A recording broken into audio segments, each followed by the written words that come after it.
মাত্র ৫ সেকেন্ডেই তৈরি হচ্ছে বাটি। চোখের পলকেই প্রতিদিন ৮ থেকে ১০,০০০ প্লাস্টিকের বক্স তৈরি করা হয় কুমিল্লার এক ছোট্ট কারখানায়। আমি প্রতিদিন সর্বোচ্চ ১০,০০০ মাল উৎপাদন করে থাকি।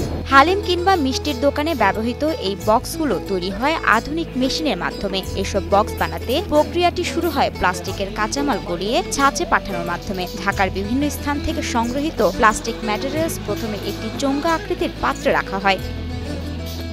এরপর সেখান থেকে পাইপের মাধ্যমে তা গলিয়ে ছাঁচে প্রবাহিত হয়। উচ্চ তাপমাত্রার প্রভাবে গলিত প্লাস্টিক নির্দিষ্ট আকারে তৈরি হয়, যা দ্রুত ঠান্ডা হয়ে দৃঢ় বক্সে পরিণত হয়। একইভাবে ঢাকনা এবং অন্যান্য অংশ তৈরি করা হয় স্বয়ংক্রিয় মেশিনে। আমরা প্রথমে virgin plastic material, imported material ক্রয় করে নিয়ে আসি ইনজেকশন মোল্ডিং সিস্টেমের মাধ্যমে ডাইসের আকৃতির মাধ্যমে এটা সম্পাদন করা হয়। প্রতিটি বক্সের দাম মান ভেদে ৮.৫ টাকা থেকে ৯.৫ টাকা পর্যন্ত হয়ে থাকে।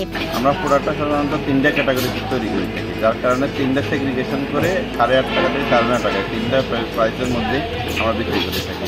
কারখানার মালিক শরীফুল হাসান এক সময় চাকরি করতেন ফাইবার সেক্টরে। সেখানে কাজ করতে করতেই প্লাস্টিক শিল্পের প্রতি তার আগ্রহ তৈরি হয়। আমি ব্যবসা শুরু করি ২০১৭ সালে। তারপর থেকে চাকরির পাশাপাশি শুরু, কিন্তু একটা সময় আসি চাকরিটা শেষ বলতে দিয়ে ব্যবসা শুরু করা। ফাইবার সেক্টর নিয়ে কাজ করছি, যার কারণে এই সেক্টরের প্রতি আমার একটা ম্যাটেরিয়াল সম্পর্কে একটা নলেজমেন্ট ছিল বলেই আমার এটার প্রতি আলাদা ইন্টারেস্ট কাজ করা। উদ্যোক্তা হওয়ার স্বপ্ন থেকে ১ কোটি টাকা বিনিয়োগ করে শুরু করেন নিজের ব্যবসা। এখন তার কারখানায় প্রতি মাসে প্রায় ৪ টন কাঁচামাল ব্যবহার করে ১ থেকে প্রায় ১.৫ লাখ হালিম আর রসমালাইয়ের জন্য বক্স উৎপাদন করা হয়। আমার এই ইনভেস্টমেন্ট তৈরি হতে মিনিমাম ১ কোটি টাকা প্রয়োজন হয়েছে।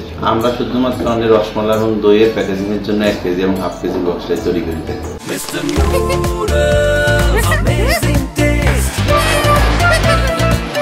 কুমিল্লার এই কারখানার বক্স পৌঁছে যায় কুমিল্লা, ফেনী, নোয়াখালী, চাঁদপুর সহ বিভিন্ন জেলার দোকানে। বৃহত্তর কুমিল্লা, ব্রাহ্মণবাড়িয়া, নোয়াখালী, লক্ষ্মীপুরের 4টা ডিস্ট্রিক্টে আমরা ডিস্ট্রিবিউশন করি। তবে বর্তমানে বিশ্বের নানা পরিস্থিতিতে ব্যবসার লাভের পরিমাণ ওঠানামা করছেন বলে জানান শরীফুল হাসান। শুরু করা থেকে এখন পর্যন্ত পার্থক্য অবশ্যই কিছুটা পরিবর্তনশীল। যেমন ডলারের সাথে বাংলা টাকার অবমূল্যায়নের কারণে ম্যাটেরিয়াল প্রাইস বেশি হয়ে গেছে, যার কারণে প্রফিট মার্জিনটা দিন দিন কমতেছে।